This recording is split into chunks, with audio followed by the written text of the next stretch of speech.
선조 41년 1608년 2월 1일 창덕궁 대조전. 알았어요, 엄마. 그날 아침 궁궐의 매화가 처음 피었습니다. 하얀 꽃잎이 차가운 바람에 흩날리던 그 순간 12살 정명공주는 아버지 선조의 손을 붙잡고 있었습니다. 임금의 손은 이미 차갑게 식어가고 있었습니다. 아바마마, 아바마마. 공주의 목소리는 떨렸지만 선조는 더 이상 대답하지 않았습니다. 승하였습니다. 조선의 제14대 임금이자 임진왜란의 전쟁을 견뎌낸 군주가 그렇게 세상을 떠났습니다. 선조실록은 이날을 이렇게 기록합니다. 임금이 대조전에서 승하하시니 춘추 57세였다. 정명은 울음을 터뜨리지 못했습니다. 주변의 궁녀들과 내관들이 모두 그녀를 주시하고 있었기 때문입니다. 궁궐에서 눈물은 약점이었습니다. 특히 이런 순간에는요. 복도 저편에서 발소리가 들렸습니다. 무겁고 느린 그러나 확고한 발걸음. 정명은 고개를 들었습니다.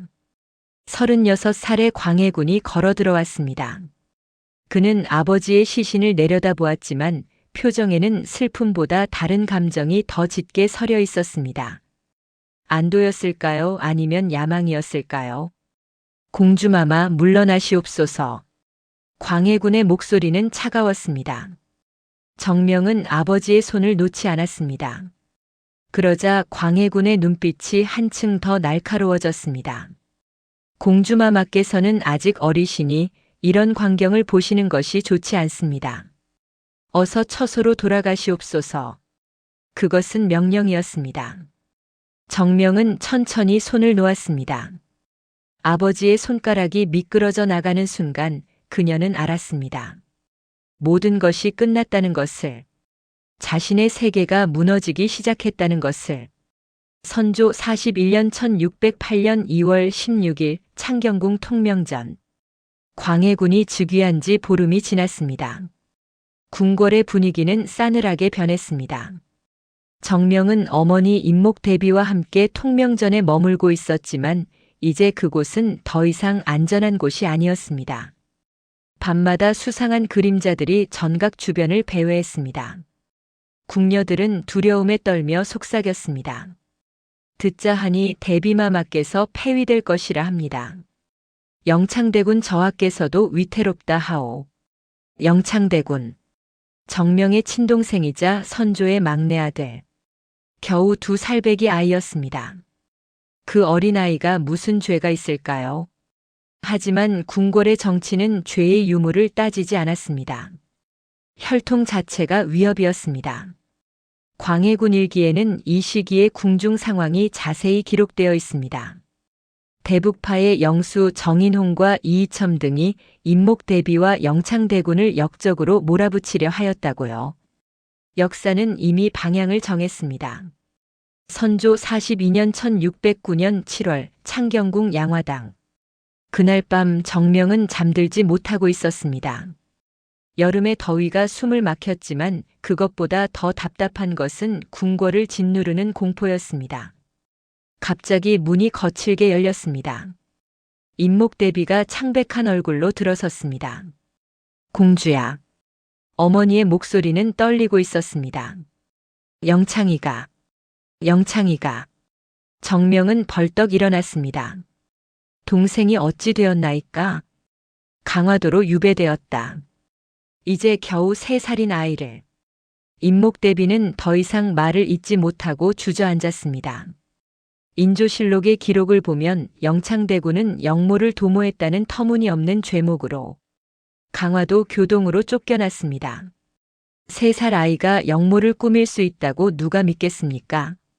하지만 광해군은 믿었고 아니 믿는 척했고 신하들은 고개를 숙였습니다. 정명은 주먹을 쥐었습니다. 손톱이 손바닥을 파고들었지만 아프지 않았습니다. 분노가 고통을 삼켜버렸기 때문입니다. 광해군 6년 1614년 10월 27일 창경궁 통명전. 공포의 절정은 그날 밤에 찾아왔습니다. 한밤중 급한 발소리가 복도를 울렸습니다. 정명은 잠에서 깼고 곧 비명 소리를 들었습니다. 궁녀들의 비명이었습니다. 자객이요. 자객이 들었소. 정명은 침상에서 뛰쳐나왔습니다. 복도는 혼란으로 가득했습니다. 검은 옷을 입은 사내들이 칼을 휘두르며 궁녀들을 위협하고 있었습니다. 그들의 목표는 명확했습니다. 임목대비와 정명공주였습니다. 어마마마. 정명은 어머니의 처소로 달려갔습니다. 임목대비는 궁녀들에게 둘러싸여 있었지만 그 앞에는 이미 피를 흘리며 쓰러진 상궁이 있었습니다. 공주마마 어서 피하시옵소서. 늙은 상궁 한 명이 정명을 밀쳤습니다. 그 순간 칼날이 번쩍였습니다. 상궁이 정명을 감싸며 쓰러졌습니다. 따뜻한 피가 정명의 얼굴에 튀었습니다. 아니. 정명은 비명을 질렀습니다. 생애 처음으로 죽음을 눈앞에서 본 순간이었습니다. 자객은 칼을 다시 들어 올렸습니다. 그때 임목대비가 소리쳤습니다. 멈춰라. 내가 대비이다. 자객들이 잠시 멈칫했습니다. 그 틈에 궁궐 수비군들이 도착했습니다. 자객들은 황급히 도망쳤습니다. 하지만 메시지는 전달되었습니다. 너희는 더 이상 안전하지 않다. 광해군 10년 1618년 4월 6일 강화도. 그날 끔찍한 소식이 전해졌습니다. 영창대군이 죽었습니다. 그것도 가장 잔혹한 방법으로. 증살. 뜨거운 구들방에 가두어 찜통처럼 익혀 죽이는 형벌. 광해군 일기는 이를 영창대군이 강화부에서 온돌에 익어 죽었다고 짧게 기록했지만 그 짧은 문장 뒤에는 형언할 수 없는 고통이 있었습니다. 소식을 들은 임목대비는 기절했습니다. 정명은 어머니를 부축하며 울지 않았습니다. 울 수가 없었습니다. 슬픔이 너무 커서 눈물조차 나오지 않았습니다. 16살 정명은 그날 한 가지를 깨달았습니다. 이 세상에서 살아남으려면 강해져야 한다는 것을, 그리고 복수는 언젠가 반드시 이루어진다는 것을. 광해군 10년 1618년 5월 경운궁 서궁. 임목대비가 폐위되었습니다. 광해군 일기 10년 5월 조에는 이렇게 기록되어 있습니다. 임목왕 대비를 폐하여 서인으로 삼고 서궁에 유폐하다. 대비에서 평민으로.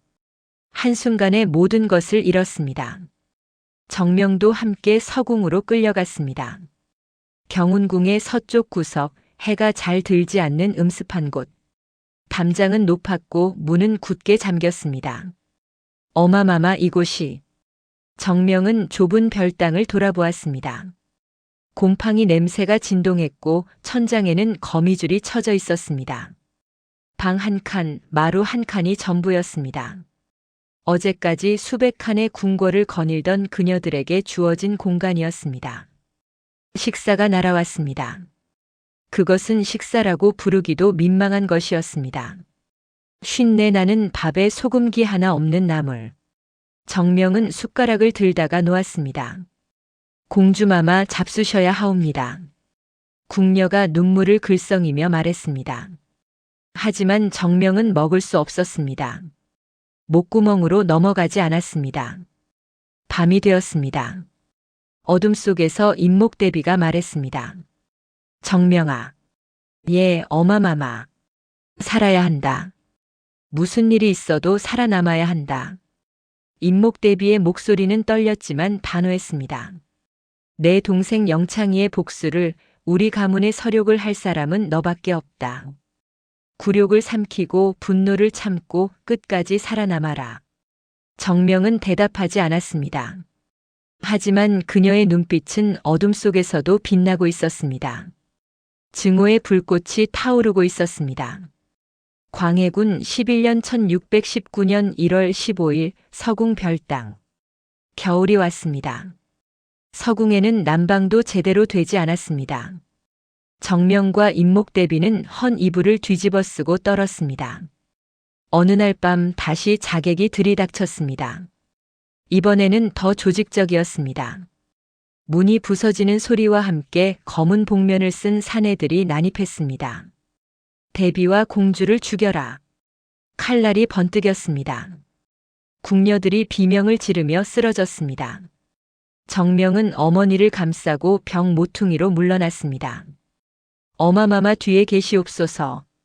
그때 임목대비가 결단을 내렸습니다. 그녀는 쓰러진 젊은 궁녀의 시신을 바라보았습니다. 그 궁녀는 정명과 비슷한 체구였습니다. 저 아이를. 임목대비는 재빨리 궁녀의 시신에 정명의 옷을 입혔습니다. 그리고 자객들이 문을 부수고 들어오기 직전 기름을 뿌리고 불을 질렀습니다. 공주가 불에 타 죽었다. 자객들이 외쳤습니다. 불길 속에서 타는 시신. 그들은 임무를 완수했다고 판단하고 황급히 물러갔습니다. 정명은 비밀벽장 속에 숨어 있었습니다. 숨소리조차 내지 못하고 손으로 입을 막은 채 자신의 옷을 입은 궁녀가 타는 냄새가 코를 찔렀습니다. 메스꺼움이 올라왔지만 참았습니다. 새벽이 되어서야 임목대비가 벽장 문을 열었습니다. 이제 너는 죽은 사람이다. 임목대비의 목소리는 냉정했습니다. 세상 사람들은 오늘 밤 정명공주가 죽었다고 알 것이다. 그것이 너를 지키는 길이다. 정명은 불탄 시신을 바라보았습니다. 17살의 그녀는 그날 밤 정말로 죽었습니다. 정명공주라는 이름이 역사에서 지워졌습니다. 광해군 11년 1619년 1월 16일 서궁 별당. 아침 햇살이 서궁의 담장 너머로 희미하게 비쳤습니다. 정명은 거울을 보았습니다. 그곳에는 낯선 얼굴이 있었습니다. 머리카락은 잘려나갔고 궁녀의 허름한 옷을 입고 있었습니다. 이제부터 너의 이름은 설매이다. 임목대비가 말했습니다. 서궁의 천한 궁녀. 아무도 눈여겨보지 않는 존재. 그렇게 살아남아라. 정명은 아니, 이제 설매는 고개를 끄덕였습니다. 입술을 깨물고 눈물을 참았습니다. 담장 너머에서는 아침 조회를 알리는 종소리가 들렸습니다. 저 멀리 창덕궁에서는 광해군이 왕좌에 앉아 있겠지요. 승리의 미소를 지으며. 하지만 설매는 알았습니다. 이것은 끝이 아니라 시작이라는 것을. 죽음이 아니라 새로운 생존의 출발점이라는 것을. 그녀는 창문 너머로 하늘을 바라보았습니다. 겨울 하늘은 차갑고 흐렸습니다. 하지만 언젠가 봄은 올 것입니다. 언젠가는. 기다리겠습니다. 설매는 속으로 맹세했습니다. 10년이든 20년이든 끝까지 살아남아서 반드시 이 굴욕을 갚겠습니다. 동생 영창의 원수를 갚고 어마마마의 명예를 되찾겠습니다. 그날부터 정명공주는 사라졌고 서궁의 유령 설매가 탄생했습니다. 화려했던 과거는 재가 되어 사라졌고 복수의 씨앗만이 그녀의 가슴 속에서 싹트기 시작했습니다. 담장 너머에서 매화향이 희미하게 날아왔습니다. 추운 겨울을 이겨내고 피어난 꽃. 설매는 그 향기를 맡으며 다짐했습니다. 나도 저 매화처럼 눈 속에서 피어나리라. 광해군 11년 1619년 3월 서궁 별당. 봄이 왔지만 서궁에는 봄이 없었습니다. 담장 너머로 매화가 피고 개나리가 노랗게 물들어도 이곳만은 여전히 겨울이었습니다. 차갑고 어둡고 절망적인 겨울. 설매 한때 정명공주였던 그녀는 새벽 첫 발구름 소리에 눈을 떴습니다. 궁녀의 삶은 공주의 삶과 달랐습니다. 아무도 깨워주지 않았고 아무도 옷을 입혀주지 않았습니다. 모든 것을 스스로 해야 했습니다. 설매야 물을 길어오너라. 늙은 상궁 박씨의 목소리가 날카로웠습니다. 박상궁은 임목대비를 모시는 몇 안 되는 측근이었지만 바깥 사람들 앞에서는 설매를 공주가 아닌 막내 궁녀로 대해야 했습니다. 혹시라도 정체가 드러나면 모두가 죽을 것이기 때문이었습니다. 설매는 물동이를 이고 우물로 향했습니다. 무거운 항아리가 어깨를 짓눌렀습니다. 손바닥에는 이미 물집이 잡혔고 발바닥은 거칠어졌습니다. 공주의 고운 살결은 온데간데 없었습니다. 우물가에서 다른 궁녀들을 만났습니다. 그들은 설매를 힐끗 보며 수군거렸습니다. 저 아이가 서궁으로 새로 들어온 계집아이라지. 어디서 왔는지도 모르겠고 입도 무거운 것이 수상하지 않나? 쉿! 함부로 말하지 마라.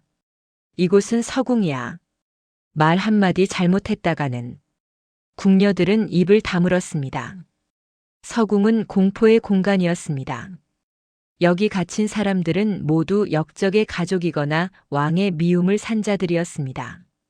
언제 칼날이 날아올지 모르는 곳에서 사람들은 서로를 믿지 못했습니다.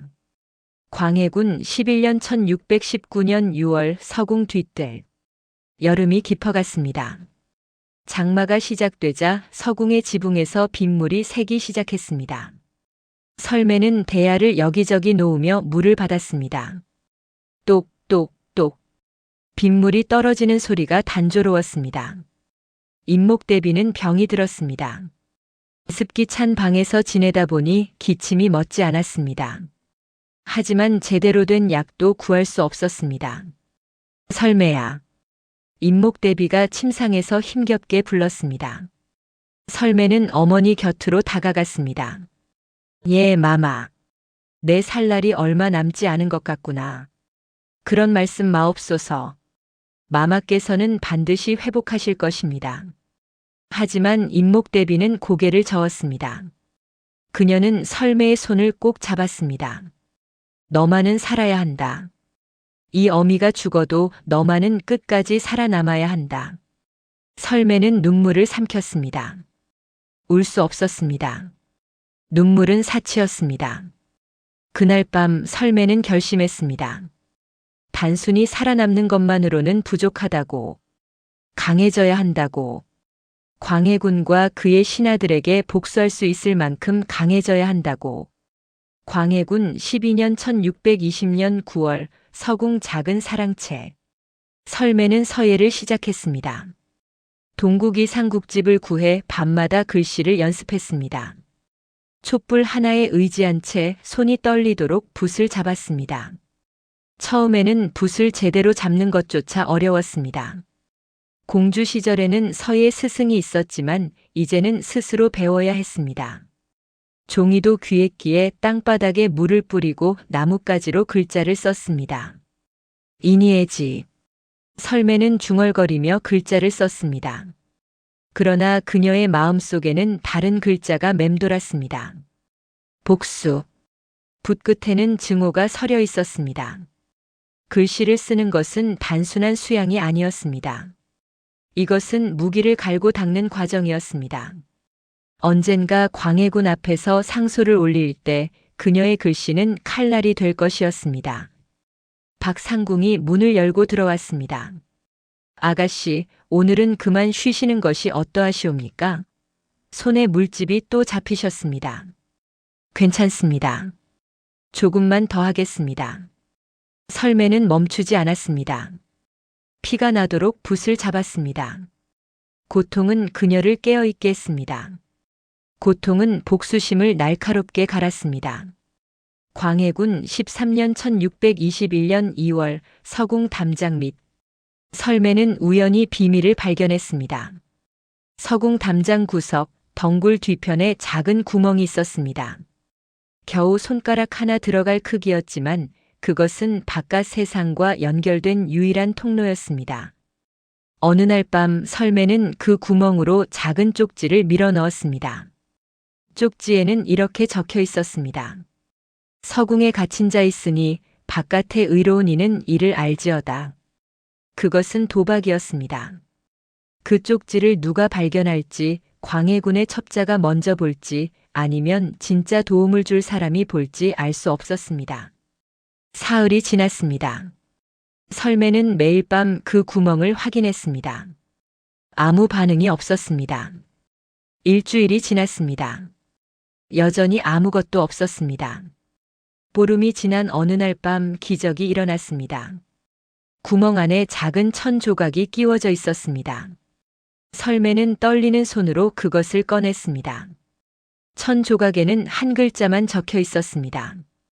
기다릴래. 기다리라. 누군가 받았다는 뜻이었습니다. 설매의 가슴이 뛰었습니다. 살아있다는 것, 아직 희망이 있다는 것을 확인한 순간이었습니다.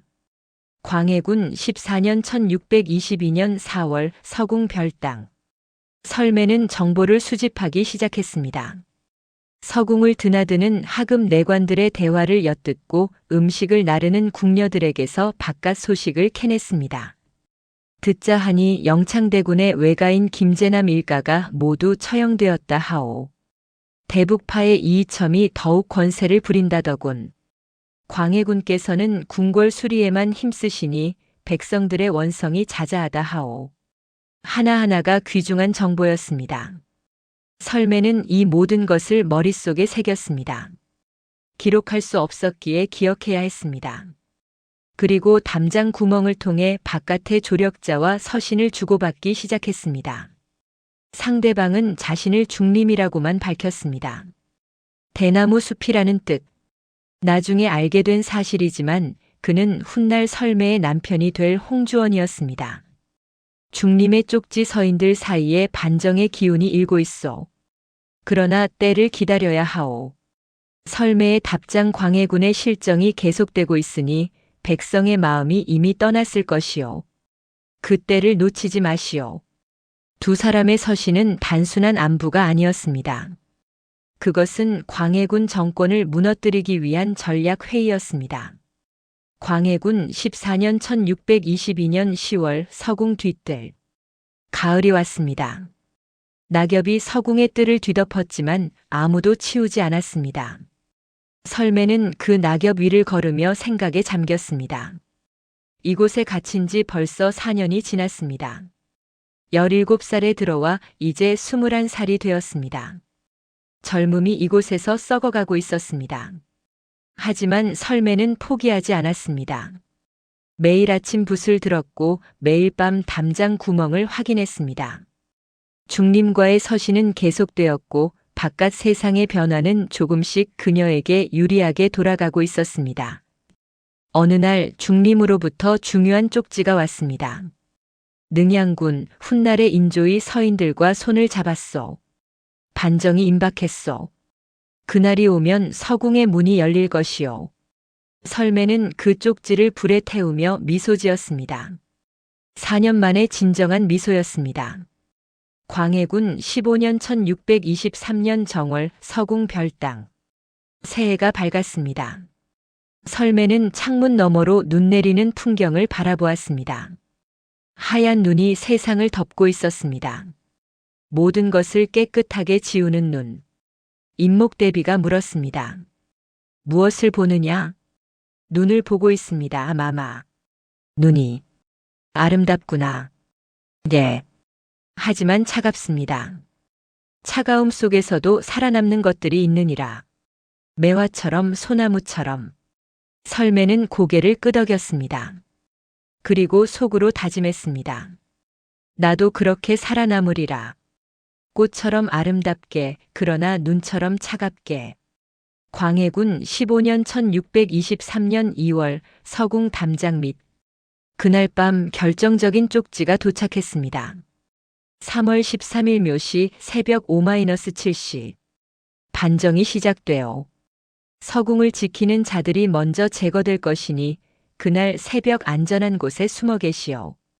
해가 뜨면 능양군의 군사들이 서궁의 문을 부술 것이오. 설매는 떨리는 손으로 쪽지를 읽고 또 읽었습니다. 드디어 그날이 온다. 그녀는 즉시 박상궁을 불렀습니다. 상궁, 마마께 여쭈어라. 3월 13일 우리를 구하러 군사들이 올 것이라고. 박상궁의 눈이 커졌습니다. 정말이 옵니까? 그렇소. 그러니 그날까지 마마의 건강을 지켜드려야 하오. 약을 구할 수 있다면 구하고 음식도 최선을 다해 잡수시게 해야 하오. 희망이 보였습니다. 4년 만에 진짜 희망이 보였습니다. 광해군 15년 1623년 3월 12일 서궁 별당. 반정 전날 밤이었습니다. 설매는 잠들지 못했습니다. 수천 가지 생각이 머릿속을 스쳤습니다. 내일이면 자유가 될까? 아니면 모든 것이 수포로 돌아갈까? 반정이 실패하면 우리는 두려움과 기대가 교차했습니다. 설매는 창문 너머 달을 바라보았습니다. 보름달이 환했습니다. 내일은 좋은 날이 될까요? 아니면 최악의 날이 될까요? 임목대비도 잠들지 못하고 있었습니다. 설매야. 예, 마마. 만약 내일 우리가 죽게 된다 해도 너는 후회하지 않겠느냐? 설매는 잠시 생각했습니다. 그리고 대답했습니다. 후회하지 않겠습니다. 우리는 최선을 다했습니다. 굴욕 속에서도 품위를 지켰고 절망 속에서도 희망을 놓지 않았습니다. 그것으로 충분합니다. 임목대비는 딸의 손을 잡았습니다. 내가 자랑스럽구나. 정말 자랑스럽다. 두 사람은 그렇게 밤을 새웠습니다. 마지막 밤일 수도 있는 밤을, 아니면 새로운 시작의 전야일 수도 있는 밤을. 광해군 15년 1623년 3월 13일 새벽 서궁. 묘시가 되었습니다. 설매는 창문을 통해 바깥을 주시했습니다. 아직 어둠이 짙었습니다. 갑자기 멀리서 고함 소리가 들렸습니다. 반역이다. 반역이 일어났다. 곧이어 칼 부딪히는 소리, 말발굽 소리, 비명 소리가 뒤섞였습니다. 창덕궁 쪽에서 검은 연기가 피어올랐습니다. 시작되었다. 설매는 중얼거렸습니다. 가슴이 터질 듯 뛰었습니다. 시간이 흘렀습니다. 1시 약 2시간이 지났을까요? 서궁을 지키던 파수꾼들이 황급히 도망치는 소리가 들렸습니다. 광해군이 도망쳤다. 능양군이 궁궐을 장악했다. 설매는 임목대비를 부축했습니다. 마마, 이제 곧 우리 차례입니다. 해가 떠올랐습니다.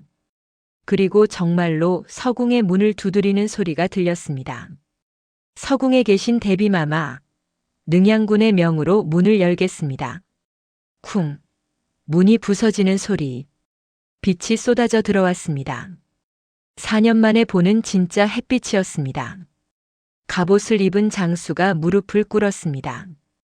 대비마마 늦었사옵니다. 이제 나오셔도 됩니다. 임목대비는 떨리는 다리로 일어섰습니다. 설매가 어머니를 부축했습니다. 두 사람은 천천히 문 밖으로 걸어 나갔습니다. 뜰에는 수십 명의 군사들이 도열해 있었습니다. 그들은 모두 무릎을 꿇고 절했습니다. 설매는 햇빛을 받으며 눈을 감았습니다.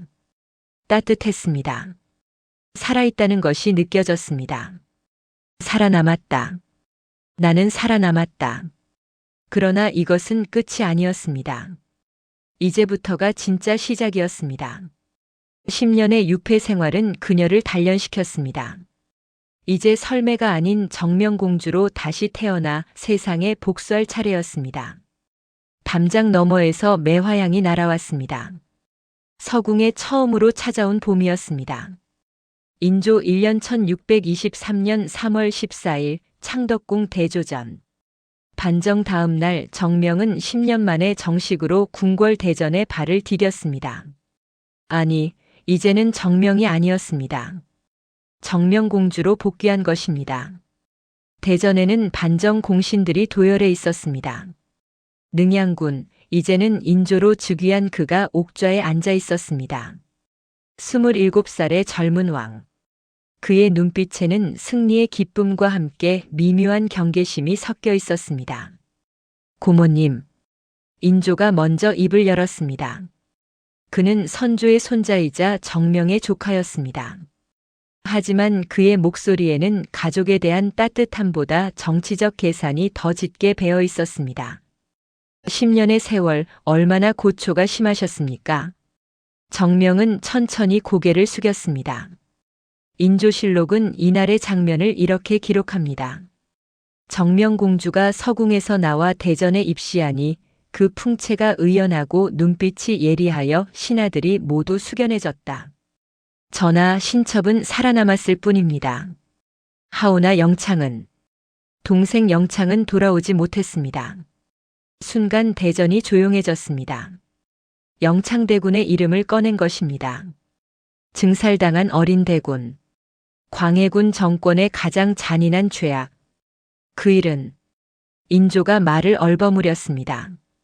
그도 영창대군의 죽음에 대해서는 할 말이 없었습니다. 반정은 성공했지만 죽은 자는 돌아오지 않았습니다. 정명은 눈을 들어 대전에 늘어선 신하들을 보았습니다. 김유, 이귀, 최명길, 서인의 거두들이었습니다. 그들의 눈빛이 복잡했습니다. 동정, 경외, 그리고 경계. 그녀는 알았습니다. 이 남자들이 자신을 어떻게 볼 것인지, 불쌍한 피해자로 볼 것인지 아니면 위험한 존재로 볼 것인지. 인조 1년 1623년 4월 경운궁 환벽정. 정명은 임목대비와 함께 경운궁으로 거처를 옮겼습니다. 서궁은 더 이상 감옥이 아니었지만 그곳의 기억은 너무 무거웠습니다. 환벽정의 연못가에서 정명은 붓을 들었습니다. 10년 동안 연마한 서예였습니다. 하얀 종이 위에 먹물이 번졌습니다. 복수할 복. 첫 글자를 쓰다가 멈췄습니다. 아니, 이것은 아니었습니다. 복수라는 글자는 너무 직접적이었습니다. 정명은 붓을 씻고 다시 먹을 갈았습니다. 그리고 썼습니다. 화설. 꽃화, 눈설. 꽃처럼 화려하나 눈처럼 차가운. 이것이 그녀가 선택한 이름이었습니다. 10년의 유패가 만들어낸 정명의 새로운 정체성이었습니다. 박상궁이 그 글씨를 보며 물었습니다. 공주마마, 이것이 무슨 뜻이옵니까? 이것은 나의 맹세이요. 꽃처럼 아름답게 살되 눈처럼 차갑게 살아남으리라는 맹세지요. 정명은 그 글씨를 바라보았습니다. 획 하나하나에 힘이 있었습니다. 10년의 고통이, 동생의 죽음이, 어머니의 눈물이 그 글자 속에 응축되어 있었습니다. 인조 1년 1623년 6월 창덕궁 선정전. 그러나 평화는 오래가지 않았습니다. 광해군의 잔당들이 아직 궁궐 곳곳에 숨어 있었습니다. 그들은 새 왕조를 인정하지 않았고 반정 세력을 제거하려 했습니다. 어느 날 밤 또다시 자객이 나타났습니다. 이번에는 정명의 처소를 직접 노렸습니다. 경비가 허술한 틈을 타서 담을 넘어온 것입니다. 정명공주를 죽여라. 검은 복면의 사내 셋이 칼을 빼들었습니다. 궁녀들이 비명을 질렀습니다. 정명은 침착했습니다. 서궁에서의 10년이 그녀를 단련시켰습니다. 그녀는 붓을 쥐듯 촛대를 움켜쥐었습니다. 물러서라. 정명의 목소리가 날카로웠습니다. 자객이 일순 멈칫했습니다. 이 여자의 눈빛이 예사롭지 않았기 때문입니다. 그 순간 홍주원이 이끄는 호위 무사들이 난입했습니다. 칼이 부딪히는 소리, 신음소리. 짧은 격투 끝에 자객 중 둘은 제압되고 하나는 도망쳤습니다. 홍주원이 무릎을 꿇었습니다. 공주마마, 늦어 죄송합니다. 늦지 않았소. 중림. 정명이 미소 지었습니다. 홍주원 서궁 시절 담장 구멍 너머로 서신을 주고받던 그 중림이었습니다. 반정 이후 그는 정식으로 정명의 호위를 맡게 되었습니다. 자객을 신문하시오. 누가 보냈는지 밝혀내야 합니다. 홍주원은 고개를 끄덕이고 물러났습니다. 정명은 흐트러진 옷깃을 여미며 창밖을 보았습니다. 달빛이 차가웠습니다.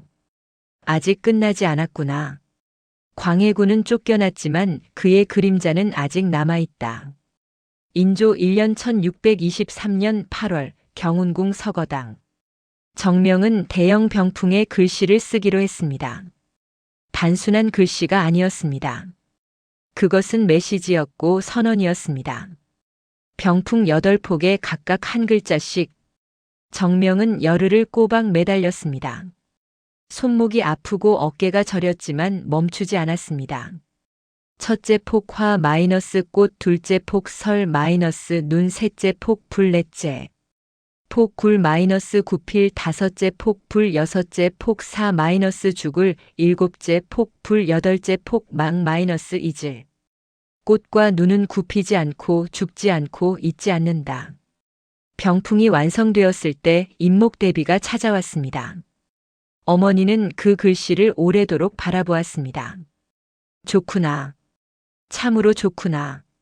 인목대비의 눈에 눈물이 고였습니다. 이것이 바로 우리의 마음이로구나. 굽히지 않고 죽지 않고 잊지 않는 것. 정명은 어머니의 손을 잡았습니다. 예, 마마. 신첩은 잊지 않겠습니다.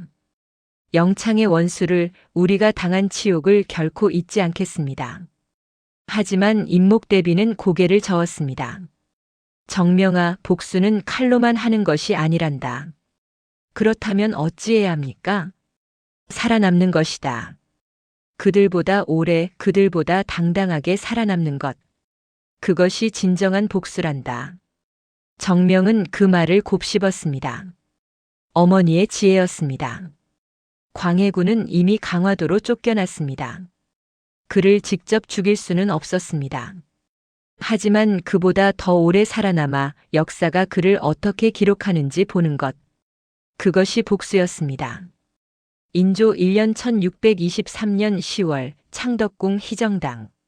정명의 화설 병풍이 궁중에 소문났습니다. 신하들이 그 글씨를 보고 싶어 했고 인조도 관심을 보였습니다. 어느 날 인조가 정명을 불렀습니다. 고모님의 글씨가 뛰어나다고 들었습니다. 과인에게도 한 폭 써주실 수 있겠습니까? 정명은 조심스러웠습니다. 인조의 눈빛에서 순수한 감상욕만 보이지 않았기 때문입니다. 그는 무언가를 시험하고 있었습니다. 전하께서 원하신다면 기꺼이 쓰겠습니다.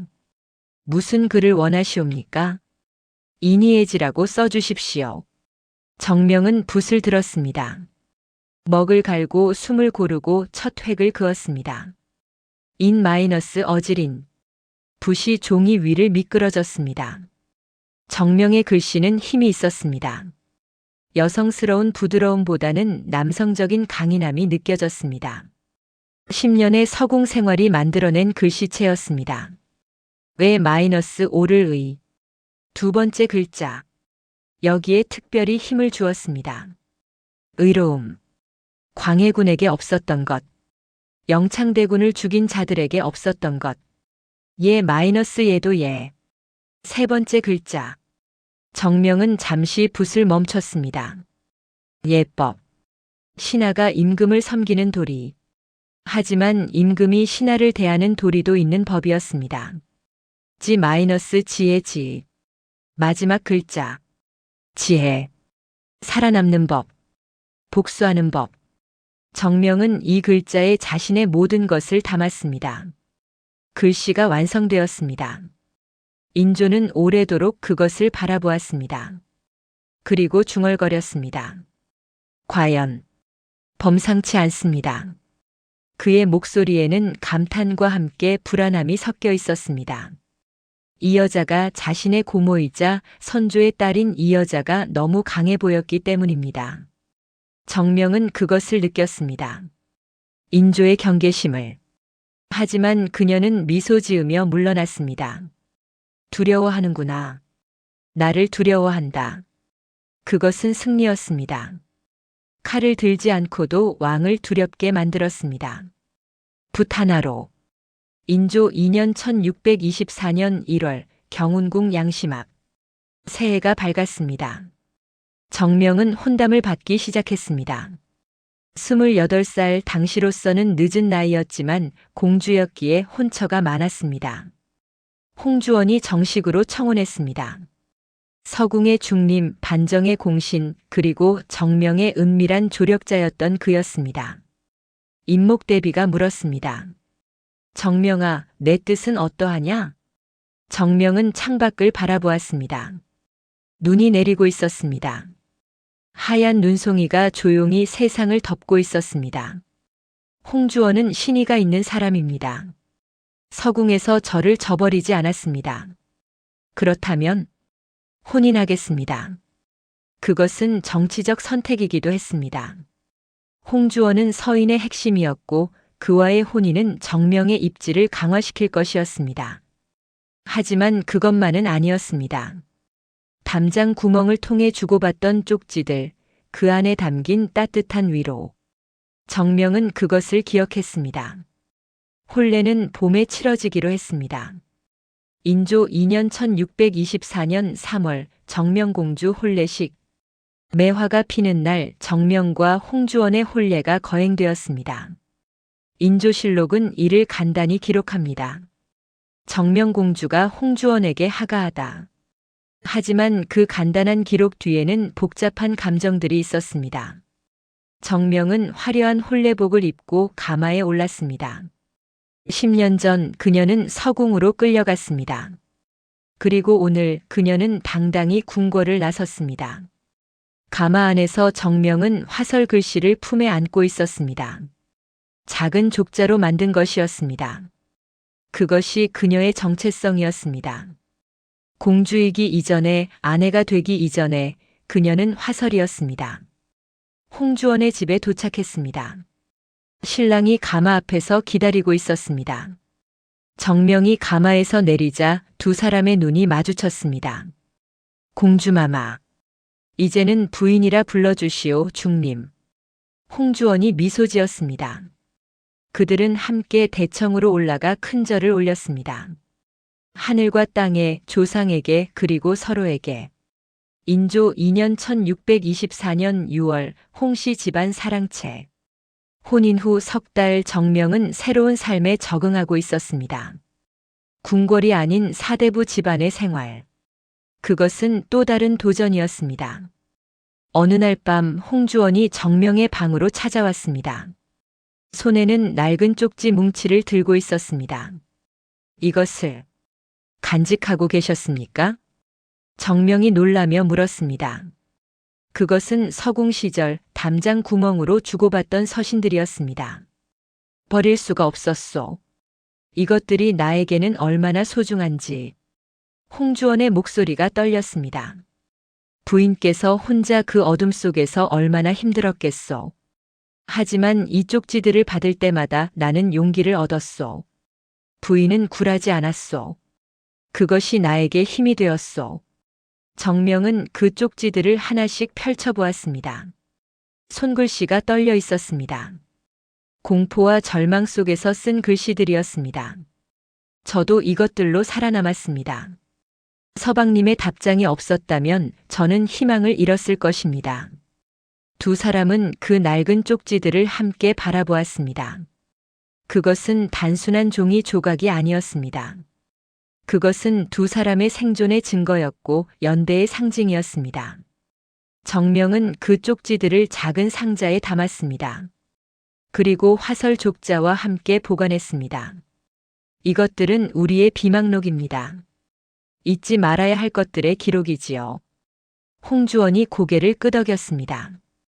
그렇소. 우리는 잊지 말아야 하오. 하지만 동시에 앞으로 나아가야 하오. 정명은 창밖을 보았습니다. 여름밤의 달이 밝았습니다.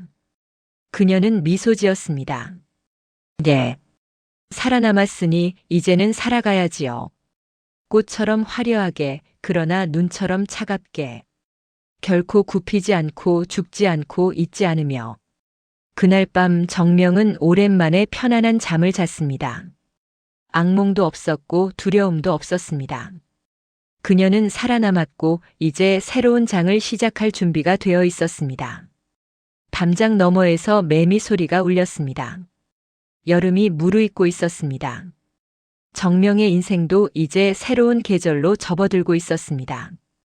복수는 칼이 아니라 생존이었습니다. 그리고 정명은 가장 오래, 가장 당당하게 살아남을 것이었습니다. 인조 3년 1625년 정월 창덕궁 인정전. 새해 조회였습니다. 대전은 신하들로 가득 찼고 인조가 옥좌에 앉아 있었습니다.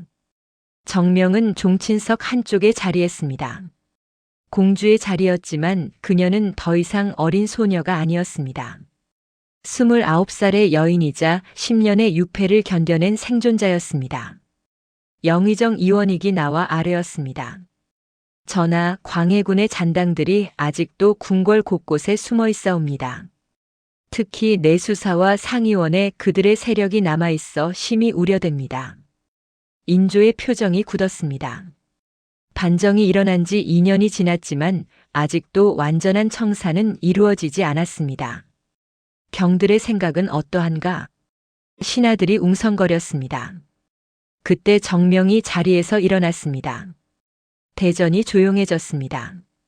공주가 조회에서 발언하는 것은 이례적이었기 때문입니다. 전하, 정명의 목소리가 대전에 울려 퍼졌습니다. 신첩이 한 말씀 아뢰겠습니다. 인조는 잠시 망설이다가 고개를 끄덕였습니다. 말씀하시오, 고모님. 광해군의 잔당을 제거하는 것도 중요하오나 더 중요한 것은 백성의 마음을 얻는 것입니다. 광해군이 쫓겨난 것은 폭정 때문이었습니다.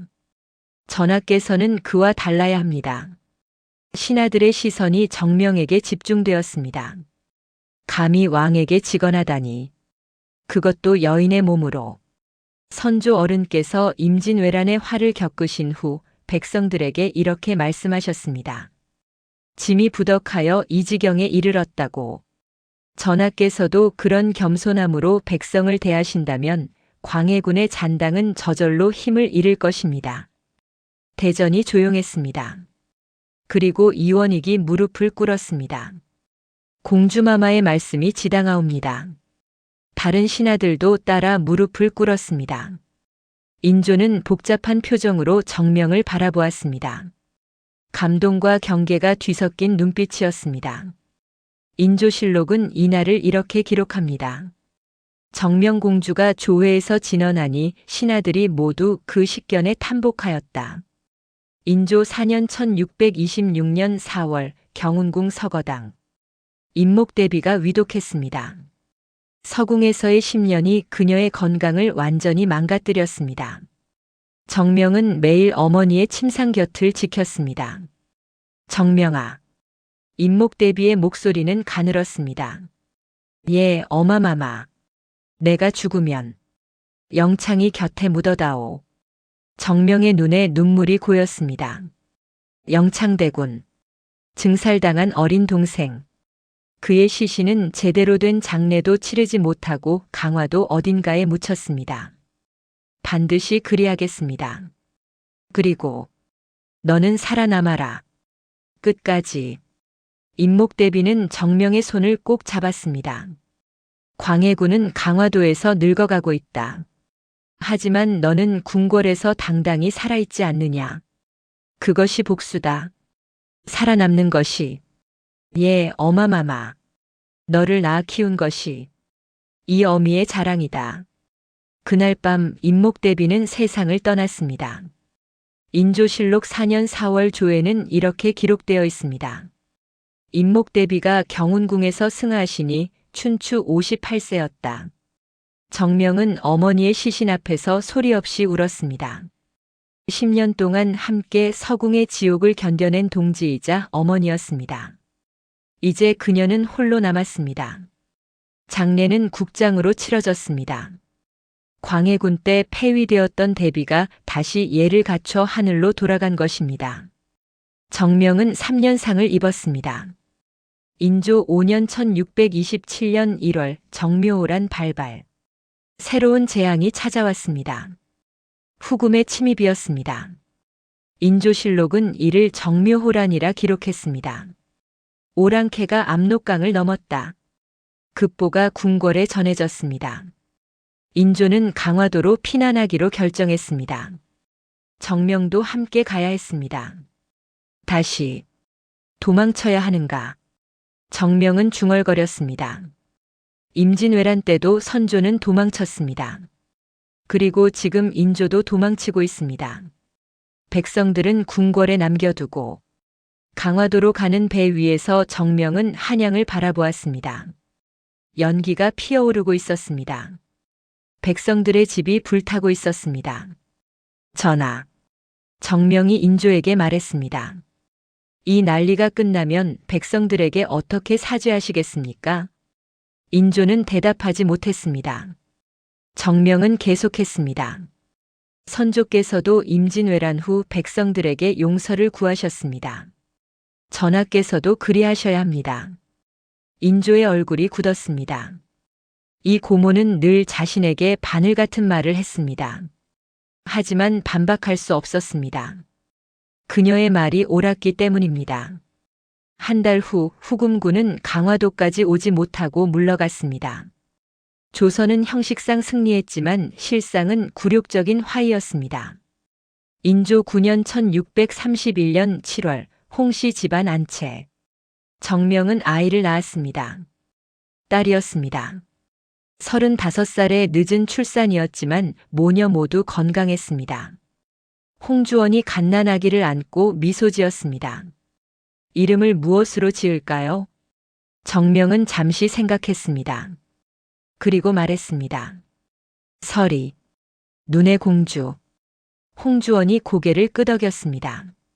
좋습니다. 어머니처럼 강하게 자라기를. 정명은 아이를 안았습니다. 작고 따뜻한 생명이었습니다. 10년의 유폐, 어머니의 죽음, 전쟁. 모든 것을 견뎌낸 끝에 얻은 선물이었습니다. 설이야. 정명이 속삭였습니다. 너는 어머니처럼 고통받지 않아도 된다. 하지만 어머니처럼 강해져야 한다. 이 세상은 여전히 여인에게 가혹하니까. 아이는 작은 손으로 정명의 손가락을 잡았습니다. 정명은 그 작은 손을 보며 다짐했습니다. 이 아이를 위해서라도 반드시 살아남겠다고. 인조 14년 1636년 12월 병자호란 발발. 또다시 전쟁이었습니다. 이번에는 더 심각했습니다. 청나라 후금에서 국호를 바꿈의 대군이 압록강을 넘었습니다. 전하, 어서 피난하셔야 합니다. 신하들이 다급하게 아뢰었습니다. 하지만 이번에는 늦었습니다. 청군은 너무 빨랐습니다. 인조는 남한산성으로 피난했습니다. 정명은 강화도로 피난하라는 명을 받았습니다. 하지만 강화도로 가는 길이 이미 막혔습니다. 공주마마 어찌하시겠습니까? 홍주원이 물었습니다. 정명은 딸 설이를 안고 있었습니다. 5살 아이였습니다. 궁궐에 남겠소. 너무 위험합니다. 도망쳐봤자 소용없소. 청군은 어디든 찾아낼 것이요. 정명은 침착했습니다. 서궁에서의 10년이 그녀에게 가르쳐준 것이 있었습니다. 공포를 다스리는 법이었습니다. 창덕궁은 텅 비었습니다. 왕은 산성으로 대신들은 뿔뿔이 흩어졌습니다. 정명은 몇몇 궁녀들과 함께 궁궐을 지켰습니다. 청군이 궁궐로 들어왔습니다. 갑옷 입은 병사들이 대전을 휘젓고 다녔습니다. 정명은 딸을 안고 내전 깊숙한 곳에 숨어 있었습니다. 조선의 공주가 어디 있느냐? 청나라 장수의 목소리가 울려 퍼졌습니다. 그들은 왕족을 인질로 잡으려 했습니다. 정명은 결심했습니다. 그녀는 딸을 궁녀에게 맡기고 밖으로 나갔습니다. 내가 정명공주다. 청나라 장수가 그녀를 보았습니다. 40살의 여인이었지만 당당했습니다. 눈빛이 흔들리지 않았습니다. 너를 인질로 잡겠다. 좋다. 하지만 아이들과 궁녀들은 놔주어라. 장수는 잠시 망설이다가 고개를 끄덕였습니다. 이 여인의 기세에 눌린 것입니다. 정명은 청군의 진영으로 끌려갔습니다. 하지만 그녀는 두려워하지 않았습니다. 서궁에서의 10년에 비하면 이것은 아무것도 아니었습니다. 인조 15년 1637년 1월 삼전도. 남한산성이 함락 직전이었습니다. 인조는 결국 항복을 결정했습니다. 인조실록이 기록한 조선 역사상 가장 치욕적인 순간이었습니다.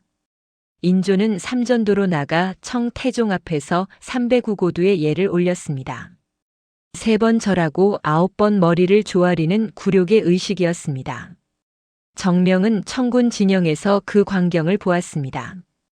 조선의 왕이 오랑캐 앞에 엎드려 있었습니다. 눈물이 났지만 흘리지 않았습니다. 이것이 조선의 현실이구나. 청태종이 정명을 불렀습니다. 조선 공주여, 내 왕이 저렇게 항복했다. 너는 어찌 생각하느냐? 정명은 똑바로 청태종을 보았습니다. 굴욕스럽습니다. 하지만 백성을 위한 선택이라면 참을 수 있습니다. 청태종이 웃었습니다. 내 담력이 마음에 든다.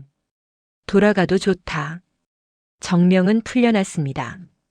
그녀는 진흙투성이가 된 인조를 보며 지나갔습니다. 인조는 고개를 들지 못했습니다. 궁궐로 돌아오는 길에 정명은 생각했습니다. 이 나라는 약하다. 너무 약하다. 하지만 백성은 강하다.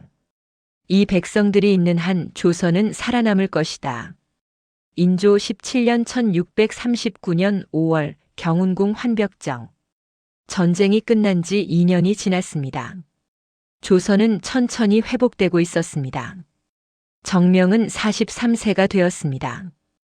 어느 날 강화도에서 소식이 왔습니다.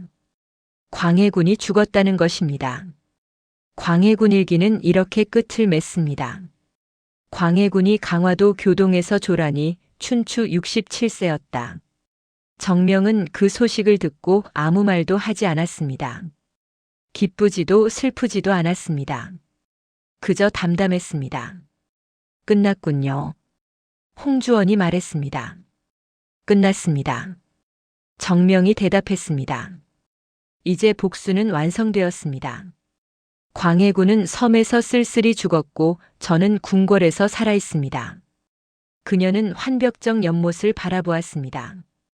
연꽃이 피어 있었습니다. 진흙 속에서 피어난 아름다운 꽃. 어마마마께서 말씀하셨습니다. 복수는 칼이 아니라 생존이라고. 저는 살아남았습니다. 홍주원은 아내의 손을 잡았습니다. 그리고 앞으로도 오래 사실 것입니다. 정명은 미소 지었습니다. 서궁 이후 처음으로 진심으로 행복한 미소였습니다. 그날 밤 정명은 화설 글씨를 다시 꺼내 보았습니다. 20년 전 서궁에서 나온 직후 쓴 글씨였습니다. 먹물이 바래고 종이가 누렇게 변했지만 글자의 힘은 여전했습니다. 화설 불굴 불사불망. 꽃과 눈은 굽히지 않고 죽지 않고 잊지 않는다. 정명은 그 글씨를 쓰다듬었습니다. 그녀는 약속을 지켰습니다. 굽히지 않았고 죽지 않았고 잊지 않았습니다.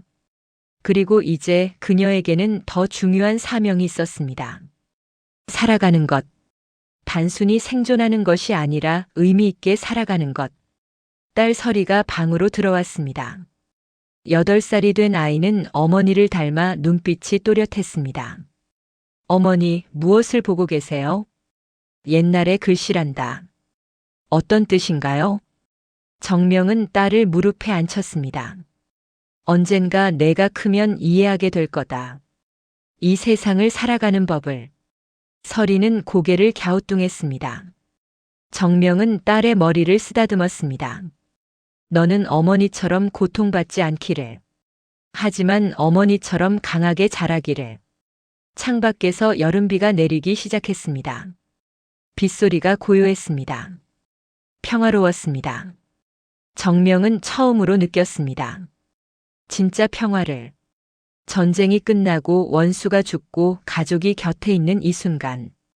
그녀는 살아남았습니다. 그리고 이제 그녀는 살아갈 것입니다. 효종 즉위년 1649년 5월 창덕궁 인정문. 인조가 죽었습니다. 인조실록은 그의 재위 27년을 이렇게 마무리했습니다. 임금이 대조전에서 승하하시니 춘추 55세였다. 정명은 조카의 빈전 앞에 섰습니다. 그녀는 53살이었습니다. 인조보다 오래 살았습니다. 광해군보다도 오래 살았습니다. 그녀를 죽이려 했던 모든 이들보다 오래 살았습니다. 새로운 왕이 즉위했습니다. 효종이었습니다. 인조의 둘째 아들이자 병자호란 때 청나라의 인질로 끌려갔던 복림대군이었습니다. 효종은 정명에게 큰 절을 올렸습니다. 고모님, 이제 소조카가 대통을 이어받았습니다. 부디 가르침을 내려주소서. 정명은 젊은 왕을 바라보았습니다. 33살의 효종. 그의 눈에는 치욕을 씻겠다는 의지가 불타고 있었습니다. 청나라에 대한 복수를 꿈꾸는 눈빛이었습니다. 전하. 정명이 조용히 말했습니다. 복수는 칼로만 하는 것이 아닙니다. 무슨 말씀이십니까? 신첩도 복수를 꿈꿨습니다. 10년 동안 서궁에 갇혀 있을 때 매일 밤 복수를 생각했습니다. 하지만 신첩이 배운 것은 이것입니다. 진정한 복수는 살아남는 것이라고. 효종의 표정이 복잡해졌습니다. 정명은 계속했습니다. 전하께서는 북벌을 꿈꾸십니다. 하지만 조선은 아직 약합니다. 백성들은 전쟁의 상처에서 회복하지 못했습니다. 급하게 서두르지 마소서. 때를 기다리십시오. 효종은 깊이 고개를 숙였습니다. 명심하겠습니다, 고모님. 하지만 정명은 알았습니다. 이 젊은 왕이 자신의 말을 듣지 않을 것이라는 것을, 복수의 열망은 이성을 앞선다는 것을. 그녀 자신이 그랬으니까요. 효종 6년 1655년 8월 홍씨 집안 별당. 정명의 남편 홍주원이 병들었습니다. 60을 넘긴 나이에 몸이 쇠약해졌습니다. 부인 홍주원이 침상에서 정명의 손을 잡았습니다. 예, 서방님. 나는 후회가 없소. 무슨 말씀을? 부인을 만난 것이 내 평생의 행운이었소. 서궁의 담장 구멍으로 처음 쪽지를 받았을 때부터 나는 알았소. 이 여인을 지켜야겠다고. 정명의 눈에 눈물이 맺혔습니다. 저야말로 서방님이 없었다면 살아남지 못했을 것입니다. 우리 딸 설이를 잘 부탁하오. 걱정 마소서. 홍주원은 미소 지었습니다. 그리고 천천히 눈을 감았습니다. 홍씨 가문족보는 이를 간단히 기록합니다. 홍주원이 효종 6년의 조란이 향년 62세였다. 정명은 남편의 장례를 치렀습니다. 3년상을 입었습니다. 58살의 과부가 되었습니다. 하지만 그녀는 무너지지 않았습니다. 살아남아야 했습니다. 딸을 위해서, 손주들을 위해서. 현종 즉위년 1659년 5월 창경궁 명정전. 효종이 급서했습니다. 재위 10년, 겨우 41살의 나이였습니다. 북벌을 꿈꾸던 왕은 꿈을 이루지 못하고 세상을 떠났습니다. 현종이 즉위했습니다. 20살의 어린 왕이었습니다. 정명은 62세였습니다. 이제 그녀는 왕실의 최고 어른이 되었습니다. 현종이 정명을 찾아왔습니다. 고대 고모님. 그가 깍듯이 예를 갖췄습니다. 정명은 그를 자리에 앉혔습니다. 전하, 어린 나이에 큰 짐을 지셨습니다. 두렵습니다. 소조카가 잘할 수 있을지. 정명은 현종의 손을 잡았습니다. 두려워하는 것은 좋은 일입니다. 두려움을 아는 자가 신중해지는 법이지요. 고대 고모님께서는 두려움을 어떻게 이기셨습니까? 정명은 잠시 생각했습니다. 서궁의 기억이 떠올랐습니다. 그 어둡고 좁은 공간, 매일 밤 찾아오는 자객의 공포. 두려움을 이기는 것이 아닙니다. 두려움과 함께 사는 것이지요. 두려움을 인정하고 그 속에서도 할 일을 하는 것입니다. 신첩은 10년 동안 서궁에 갇혀 있었습니다. 매일이 두려웠습니다. 하지만 매일 붓을 들었습니다. 두려워도 멈추지 않았습니다. 그것이 살아남는 법이었습니다. 현종은 깊이 고개를 숙였습니다. 가르침 감사합니다. 정명은 젊은 왕을 보며 생각했습니다. 이 아이도 무사히 자라기를, 이 나라가 평화롭기를. 현종 5년 1664년 3월 경운궁 환벽정. 정명은 67세가 되었습니다. 늙었지만 정신은 또렷했습니다. 그녀는 여전히 매일 붓을 들었습니다. 어느 날 딸 설이가 손주들을 데리고 찾아왔습니다. 설이는 이제 33이었고 두 아들과 한 딸을 두고 있었습니다. 어머니 안녕하세요. 설이야 얼굴이 좋구나. 어머니께서 건강하셔서 다행입니다. 손주들이 정명에게 절을 올렸습니다. 가장 큰 손자가 물었습니다. 할마마마 저 글씨는 무엇인가요? 그 아이가 가리킨 것은 화설 병풍이었습니다. 50년 전에 쓴 글씨였습니다. 먹물이 바래고 종이가 누렇게 변했지만 여전히 힘이 있었습니다. 이것은 할마마마의 맹세란다. 맹세요? 그렇단다. 꽃처럼 아름답게 그러나 눈처럼 차갑게 살아남겠다는 맹세지. 왜 차갑게 사셔야 했나요? 정명은 미소 지었습니다. 세상이 냉혹했기 때문이란다. 하지만 너희들은 다를 거야. 너희들은 따뜻하게 살아도 된단다. 설이가 어머니를 보며 눈물을 글썽였습니다. 정명은 딸의 손을 잡았습니다. 울지 마라. 나는 행복하다. 너를 낳고 손주들을 보고 이렇게 오래 살았으니. 어머니, 내가 서궁에 갇혔을 때 나는 생각했단다. 살아남으면 된다고. 그리고 나는 살아남았다. 그것만으로 충분하단다. 현종 8년 1667년 12월 홍씨 집안 사랑채. 겨울이 왔습니다. 정명의 70번째 생일이 다가왔습니다. 조선시대의 칠수는 대단한 장수였습니다. 현종이 친히 잔치를 열어주었습니다. 현종실록은 이를 기록합니다. 정명공주의 칠순을 맞아 궁중에서 잔치를 베풀다. 창경궁 춘당대에 자리가 마련되었습니다. 왕족과 신하들이 모여 정명의 장수를 축하했습니다. 현종이 직접 술잔을 올렸습니다. 고대 고모님 만수무강하소서. 정명은 술잔을 받았습니다. 그리고 대전에 모인 사람들을 돌아보았습니다. 전하 그리고 여러 대신들.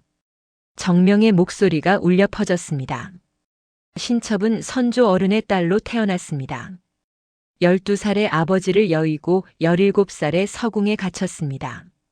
10년 동안 죽은 사람으로 살았습니다. 대전이 조용해졌습니다. 하지만 신첩은 살아남았습니다. 광해군보다 인조보다 효종보다 오래 살았습니다. 이것이 신첩의 승리입니다. 정명은 술을 마셨습니다. 그리고 계속했습니다.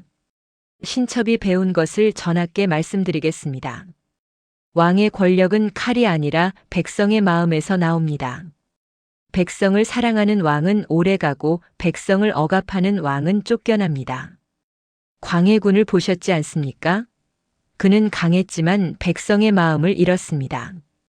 그래서 섬에서 쓸쓸히 죽었습니다. 현종은 깊이 고개를 숙였습니다. 명심하겠습니다. 잔치가 끝난 후 정명은 혼자 춘당대를 거닐었습니다. 겨울 바람이 차가웠습니다. 하지만 그녀는 춥지 않았습니다. 가슴이 따뜻했습니다. 나는 이겼다. 살아남았다. 그것으로 충분하다. 숙종 즉위년 1674년 8월 창덕궁 희정당. 현종이 죽고 숙종이 즉위했습니다. 14살의 어린 왕이었습니다. 정명은 77세였습니다. 어린 왕이 정명을 찾아왔습니다. 숙종은 정명의 증손자뻘이었습니다. 고고대고모님.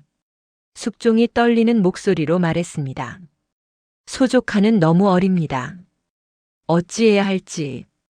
정명은 어린 왕을 보며 미소 지었습니다. 그녀는 이제 백발이 성성했고 등이 굽었지만 눈빛만은 여전히 또렷했습니다. 전하. 예, 고고대고모님. 왕이 된다는 것은 외롭습니다. 신첩도 공주로 태어나 외로움을 알았습니다. 정명은 천천히 말을 이었습니다. 하지만 외로움을 두려워하지 마십시오. 외로움 속에서 진짜 힘이 생깁니다. 신첩은 10년 동안 서궁에 혼자 갇혀 있었습니다. 그 외로움이 신첩을 강하게 만들었습니다. 숙종은 눈을 크게 떴습니다. 서궁에서 무엇을 하셨습니까? 붓을 들었습니다. 매일 밤 글씨를 썼습니다. 그것이 신첩의 무기였습니다. 정명은 화설 족자를 꺼냈습니다. 60년 전에 쓴 글씨였습니다. 이것을 전하께 드리겠습니다. 이것은 신첩의 유언입니다. 이 글씨를 보시면서 생각하십시오. 어떻게 살아야 하는지를. 숙종은 두 손으로 족자를 받았습니다. 그리고 글씨를 읽었습니다. 꽃과 눈은 굽히지 않고 죽지 않고 잊지 않는다. 그렇습니다. 전하께서도 그리하소서. 어떤 어려움이 와도 굽히지 마시고 포기하지 마시고 백성을 잊지 마소서. 숙종은 눈물을 흘렸습니다. 14살 소년의 눈물이었습니다. 신첩은 이제 곧 세상을 떠날 것입니다. 하지만 이 글씨는 남습니다. 전하께서 어려울 때마다 이것을 보십시오. 예, 고고대고모님. 반드시 명심하겠습니다. 숙종 1년 1675년 2월 홍씨 집안 안채. 눈이 내리고 있었습니다. 하얀 눈송이가 창문에 부딪혔습니다. 정명은 침상에 누워 있었습니다. 78살의 노구는 이제 한계에 다다랐습니다. 딸 설이가 곁에서 손을 잡고 있었습니다. 어머니, 설이야. 정명의 목소리는 가늘었습니다. 나는 후회가 없구나. 어머니, 나는 살았다. 그들보다 오래, 그들보다 당당하게. 그것으로 충분하다. 정명은 창밖을 보았습니다. 눈이 계속 내리고 있었습니다.